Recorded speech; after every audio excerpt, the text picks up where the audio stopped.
adobong manok na hinaluan ng atay. Saan natin?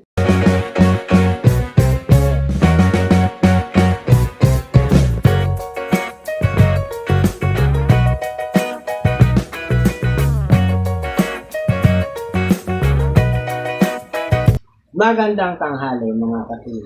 Ito na naman tayo at kakain na naman tayo ng aming tanghalian sa alas 2 ng hapon. Ang ulam natin ngayon ay adobong manok na hinaluan ng atay. Saan natin? Adobong may atay. Tara, kain. Tanghalian sa alas 2 ng hapon. Ayan, atay yun. Atay.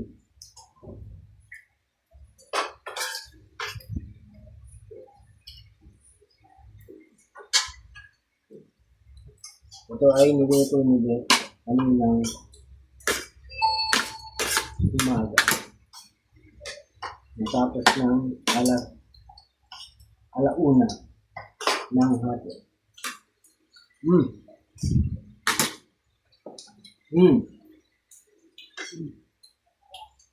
Ang lasa niya ay hindi maalat, may tamis ng konti, may asin ng kilikili.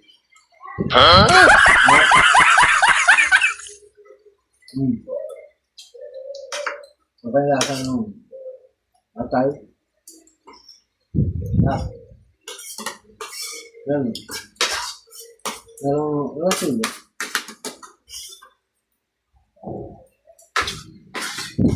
Sa labas, pag nabiyahe ako, nabot ako sa labas. Sa kalendarya, minsan pag nakikita ko ng atay, bago atay, hindi na ino-order ko.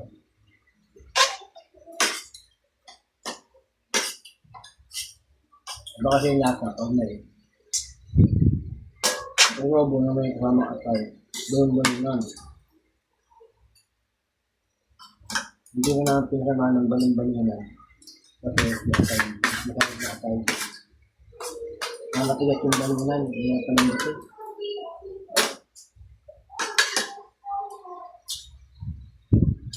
At kasama na natin si Saria. Saria na lang. Aligo ko lang. At si Ibet TV. Ang hindi maliligo. At si Saria ay ito pa rin yung suit niya. Uy, nagpalit na ako. Color gray yan kahapon. Black din na.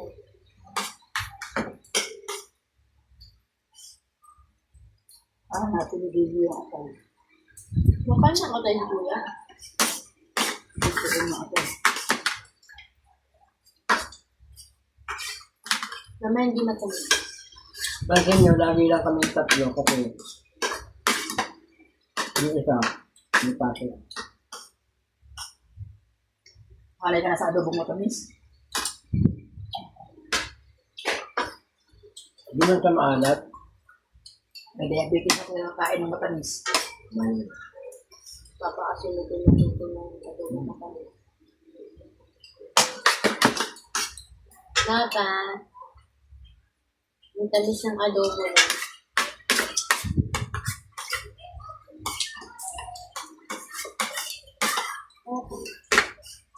Sarap. Huwag lang makain ng atay. Hindi ako makain ng atay. Ano ka pinili? Ba't yan? Napapot na?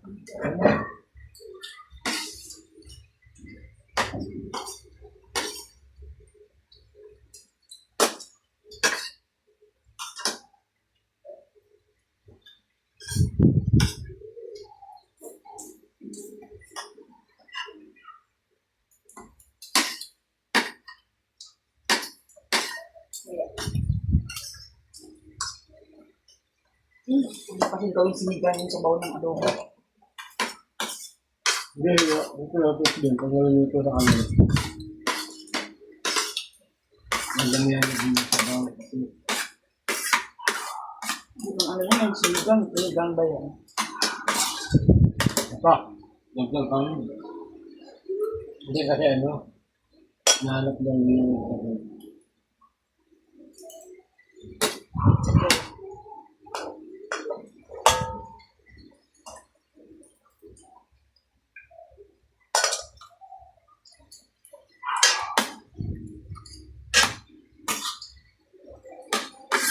Alin yung akin doon? ano. Ano yun ba?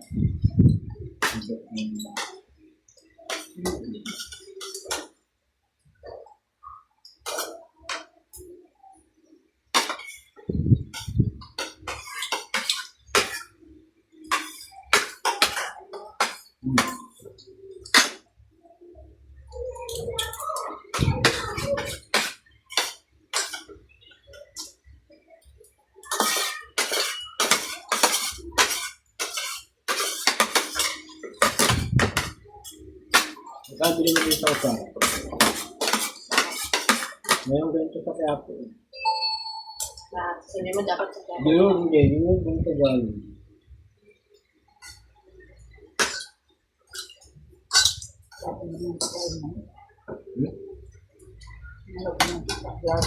Diba? Pag nataba, mamantika. Para magbawas. Walang bawas yung mantika, yun, no? Yung presyo ng manok, bili ko nga pala ay 190. 198 siya.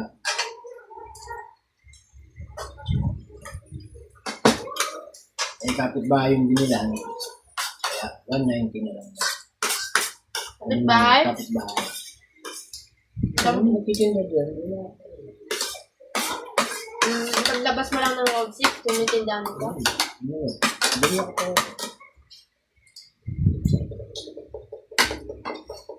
Tapos, nagla ako ng 50 apay.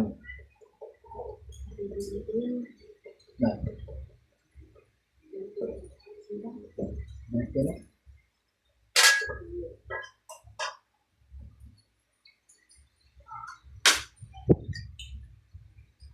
Ang kabumulin, parente. Linis-linis mo yung tinda na yung inabot siya ng 240. Bakit? Manok at dalawang ito ako. Manok at apay. 240.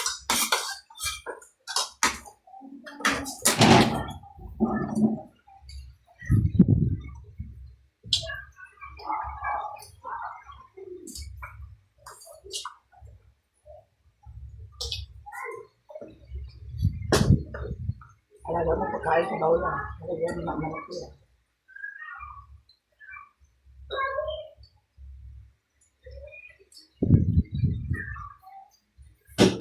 Root beer, baka naman. Sponsor. Sponsor.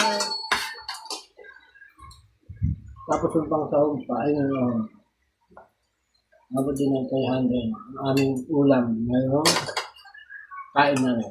Hapon. Pero, kung kain na to, hanggang, ay yung ulam niya, hanggang mamaya lang.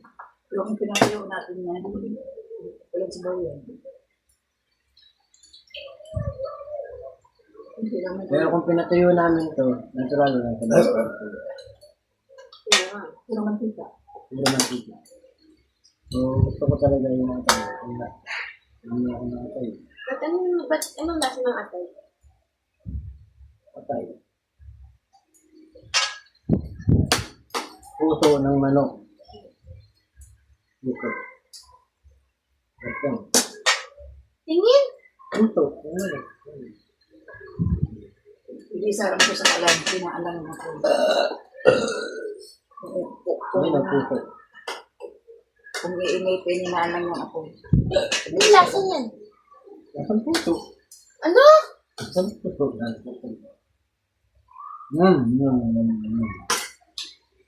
Sana akong hungry.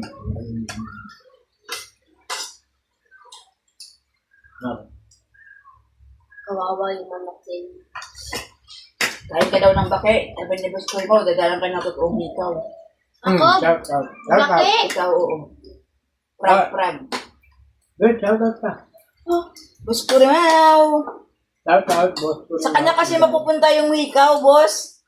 Siya pakainin mo ng bake. ayoko nga sa pala ko. Papakainin niyo ako ng baki. Boss Pulimaw, Ito mo na yun. Naalala ko. sponsor of the... Boss Pulimaw is the sponsor of the our land. Sponsor of this land. Naalala ko. Yun. Dagang ano yun? Dagang bukid yun. Diba yung daga sa kanal? Really? Sabi yung daga ni Boss Koy mo. Shout out. Sabi mo, boss, ibalik mo lang hika, huwag lang bake. Huwag na. Thank you na lang. Kaya ako bumili ng dito. Kahit peke, okay na. 100 ano ba daw kasi sa ano. Pag naka 5,000 daw siya, may libreng isang pair ng hikaw. Pero kakain ka ng baki. Pero kakain ka muna ng baki. Tungan ko pa yun. Eh. Kung lasang chicken yun, why not? Yung lasang chicken nga daw yun. Pero adobohin ng ganyan. Hindi! Adobo, pero walang sabaw. Adobong tuyo lang. Ang iyak kadiri! Pinapahay ko ako, kain ako ng suso eh. Wag lang papala ka eh. Magat sa pool, parang makakain ng bako. Tsura ko ito. Hindi ako, Pag-ibig ka, hindi ako makain. hindi ako mayaman, pero hindi ako makain mga exotic food. Pakainin mo na, pag-ulamin mo na ako ng asin. Na-imagine ko na yung may tayo-tayo yung Pag-ulamin mo ko ng asin araw-araw, payag pa ako, pero ako po mga ano. Alam ko na na ako, nakahawak na ako ng piniritong palaka. Si pinsan ko sa probinsya, anak na si Madalyn. Pinakawak sa amin yung sumuka kung isip ng palaka. Pinirito. Nangalpal na yung daga, pinalat na. Wait. Naman. Tapos naman kumain. Meron nga sa Thailand.